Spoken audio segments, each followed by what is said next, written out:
I was a young adult growing up in a confusing world.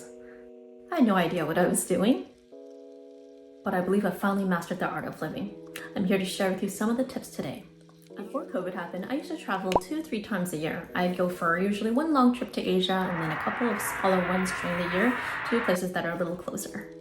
I know that traveling isn't for everyone, but I believe that the benefits far outweigh the hassles of traveling. I'd rather see the world than lament about lost luggage or delayed flights.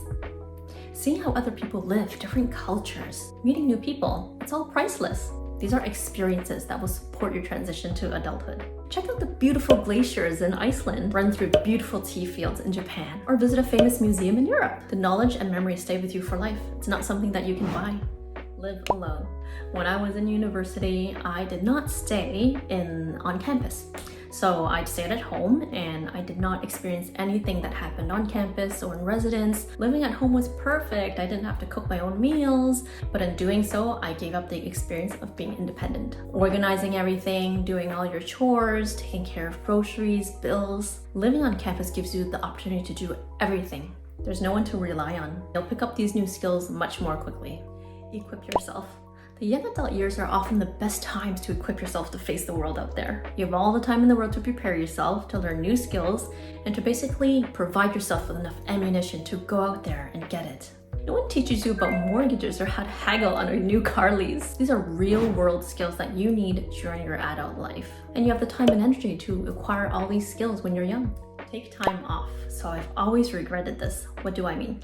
So after I graduated university, I went straight into a full-time job. I didn't take any time off at all. It was just a straight transition and I was just stuck with a full-time job forever and ever and ever until like now I still have a full-time job. There's no time to travel. There's no time to do other things that you want to do, experience, new things. You're kind of stuck with that job for a very long time.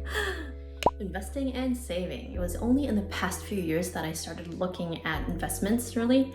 I had never paid attention to it. It was just too complicated. There's so much jargon. I didn't understand all the investment products and I just kind of wasn't really motivated to learn about it.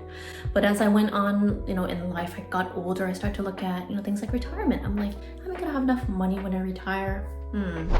And the more I learned, the more ignorant I felt. I was like, oh, is that what it means? And I started learning more about stuff like dividends and just regular terms and how they can really help me.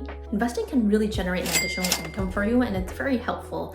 Kind of sticking to like a 9-to-5 job really doesn't help you grow as much as you could if you kind of, put your money in investments and let it grow passively.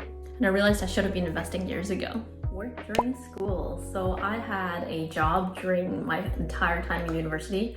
I graduated university debt-free, which is kind of a miracle because, now you hear about all kinds of people graduating and they're thousands and thousands of dollars in debt and you're like, wow, they have to actually pay off all this debt first before they can actually start earning their own money. So when I wasn't studying, I was working. I was making sure that I was earning enough to pay all those expenses by myself.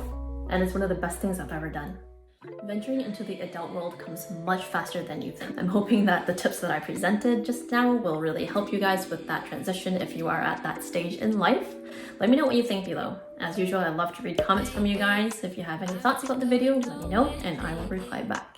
Thank you so much for tuning in today and I'll see you next time. Bye!